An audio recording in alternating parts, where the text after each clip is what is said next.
আজকে আমি একটা চিংড়ি মাছের ঝিঙে পটল আর ডাঁটা দিয়ে একটা তরকারি করছি। তো চিংড়ি মাছটা আমি এরকম করে একটু ভেজে নিয়েছি, তুলে নেব বাটিতে।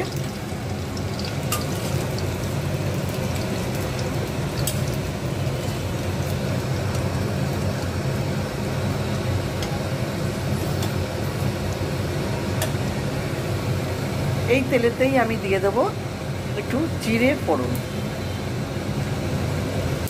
এখানে আমি কেটে রেখেছি পটল, ঝিঙে আর সজনে ডাঁটা। তো জিরেটা তেলেতে একটু ভাজা ভাজা হয়ে গেছে। এবার আমি এই সবজিগুলো দিয়ে দেবো।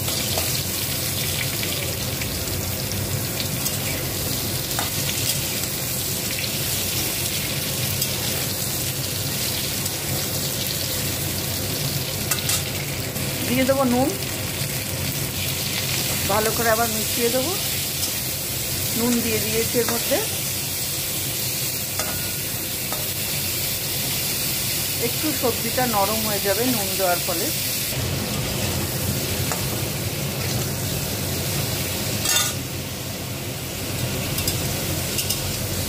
পটল দিয়েও জল বেরোয়, ঝিঙে দিয়েও জল বেরোবে।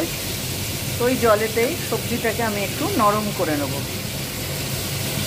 হলুদ দিয়ে দেবো, কাঁচা লঙ্কা বাটা দিয়ে দেবো আদা বাটা।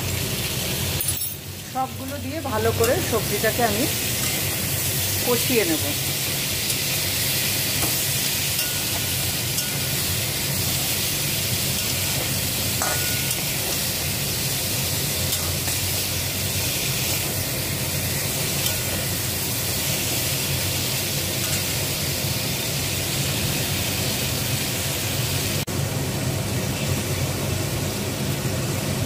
দিয়ে দেবো একটু জিরের গুঁড়ো। আর এর মধ্যে কোনো মশলা যাবে না। আমি এই দিয়েই সবজিটাকে ভালো করে কষিয়ে নেব।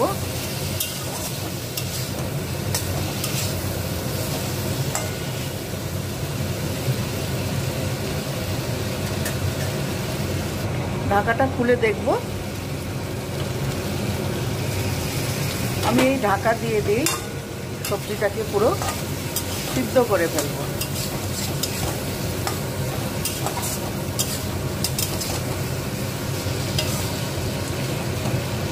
আবার একটু ঢাকা দিয়ে দেবো। একটু খুলে দেখব। সামান্য একটু জল দিয়ে দেবো।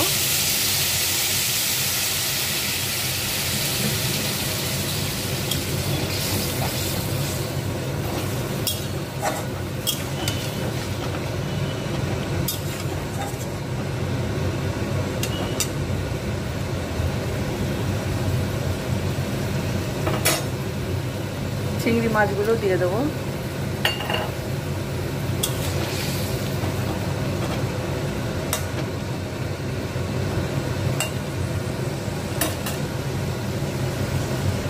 আবার আমি ঢাকা দিয়ে দেবো। দিয়ে গ্যাসটা একটু কম করে দিয়ে ফুটতে দেবো। একটা কাঁচা লঙ্কা ফাটিয়ে দিয়ে দেবো।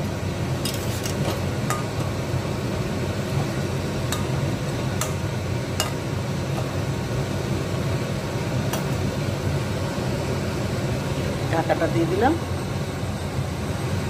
ঢাকনাটা খুলে দেখব।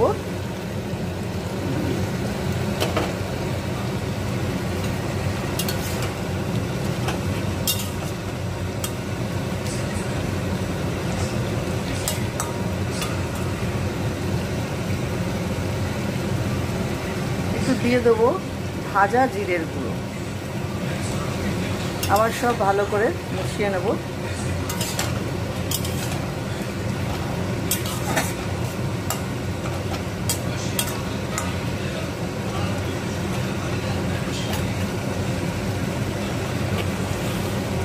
আর একটু ঝোলটাকে শুকিয়ে নেব।